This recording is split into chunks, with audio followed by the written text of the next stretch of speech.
ఈరోజు నేను మీకు చిన్ని కృష్ణుని కథ చెప్పడానికి వచ్చాను. నాకొక బుక్ దొరికింది. మనం రోజు కొద్ది కొద్దిగా దాంట్లో నుంచి స్టోరీ చెప్పుకుందాం. ఓకేనా?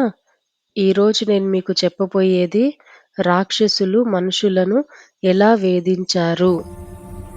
చాలా చాలా సంవత్సరాల క్రితం భూమిపై ఉన్న ప్రజలు శక్తివంతమైన రాక్షసుల చేత వేధింపులకు గురయ్యారు. ఈ రాక్షసులు చాలా మంది రాజులుగా జన్మించి విస్తారమైన రాజ్యాలను క్రూరంగా పాలించారు. వారు అంతులేని యుద్ధాలు చేశారు. భూభాగాలను జయించారు.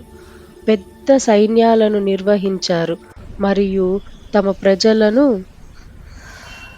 దుర్వినియోగం చేశారు. భూమి అంతటా రక్తపాతం మరియు బాధ వ్యాపించింది. దైత్యరాజుల అణచివేత అనేక సంవత్సరాల పాటు కరుణ లేకుండా కొనసాగింది. ఈ బాధలు మరియు అన్యాయాన్ని చూసి భూమాత విసిగిపోయింది. ఆమె సహాయం కోసం బ్రహ్మదేవుడి ఆశ్రయించింది. ఆమె బాధను చూసి కదలిపోయిన బ్రహ్మదేవుడు ఇతర దేవతలతో కలిసి విష్ణువును ఆశ్రయించారు. దుష్టశక్తుల ఆధిక్యం సాధించి మంచి ప్రజలు ప్రమాదంలో ఉన్నప్పుడు విష్ణువు భూమిపై అవతరిస్తాడని విశ్వాసం. ఆయన దుష్టులను శిక్షించి ధర్మనిష్టలను కాపాడుతాడు.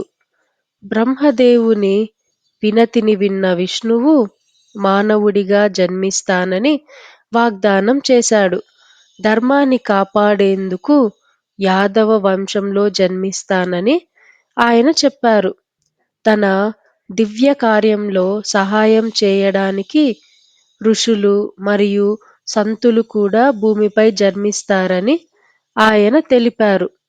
అలాగే సర్పరాజు శేషుడు తన అన్నగా భూమిపై అవతరిస్తాడని విష్ణువు ప్రకటించాడు. ఇవాళకి ఈరోజు చాలండి. మనం రేపు మళ్ళీ ఇంకొద్దిగా స్టోరీ చెప్పుకుందాం. ఓకేనా? బాయ్ పిల్లలు.